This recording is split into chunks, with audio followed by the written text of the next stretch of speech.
Welcome, kind and esteemed viewers. This is your bestie, Lady Pheme Chatterington. Are you ready for the latest dose of saucy scandal amidst the illustrious ton? Do get comfortable and join me for a spell. Pour yourself a cup and let's sip on some hot English tea together. And please, don't be shy when tempted to reach for the biscuit tray. Sometimes you need something a little sweet to wash away the naughty from your palate.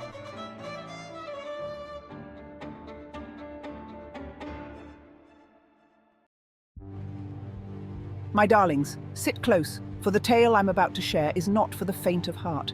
It sadly concerns a young lady of impeccable breeding, Miss Edith Rose Hartwell, whose beauty and grace had captured the attention of the ton.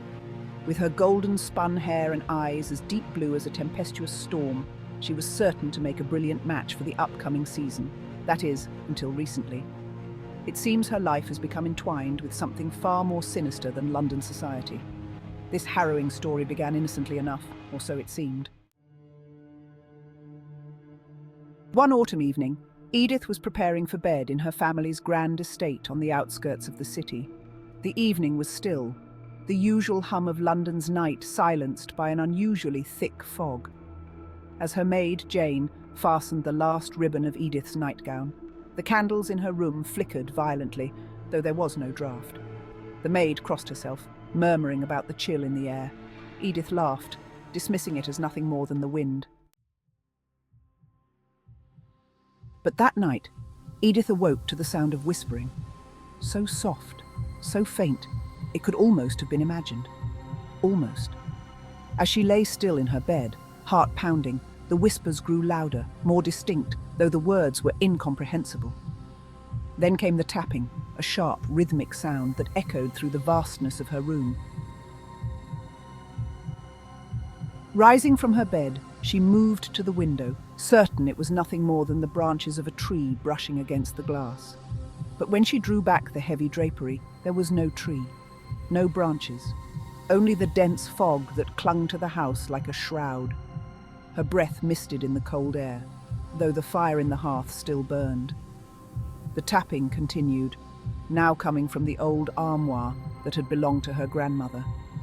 Heart hammering in her chest, she approached, her hand trembling as she reached for the handle. The whispering ceased. The room fell deathly silent, save for the slow creak of the door as it opened. Inside, amidst her gowns, hung an old black mourning dress, the very one her grandmother had been buried in. It hadn't been there before. In addition to the dress was the undeniable, sickly sweet smell of roses, her grandmother's favourite perfume. The scent was overpowering, as though the old woman had been standing there herself. Shuddering, Edith quickly shut the door and fled back to her bed, convincing herself that her imagination was running wild. But it wasn't, and the strange happenings did not stop. In the days that followed, Edith's once tranquil life became one of dread. She could no longer walk through the halls of her family's home without feeling a cold presence at her back, nor could she sleep without waking to the sound of faint footsteps within her chambers. Even her dreams were invaded, filled with shadowy figures that pulled and tugged at her from every direction. Days turned into weeks, and Edith's once vibrant spirit has quickly dimmed. She has denied every suitor and caller alike, locked herself away, and has refused to leave the house. Her family has grown concerned, but how can she explain the haunting presence that follows her every step? The whispers that taunt her, the shadows that dance at the edge of her peripheral vision.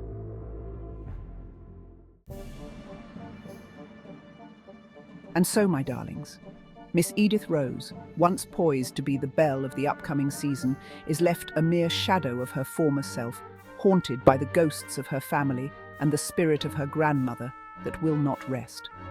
Well, my darlings, it seems Edith's family secrets have surfaced in lieu of these recent events. Some say it is her grandmother's revenge.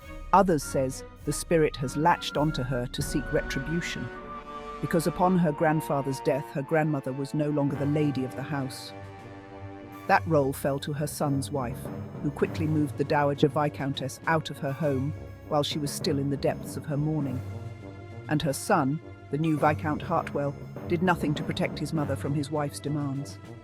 What a tragic tale indeed. The Tun has whispered of Edith's tragic decline, her beauty fading as the weight of the hauntings consumes her. Will she ever recover or find peace? Or is she destined to be haunted forever, her young life halted and forever entwined with the restless dead?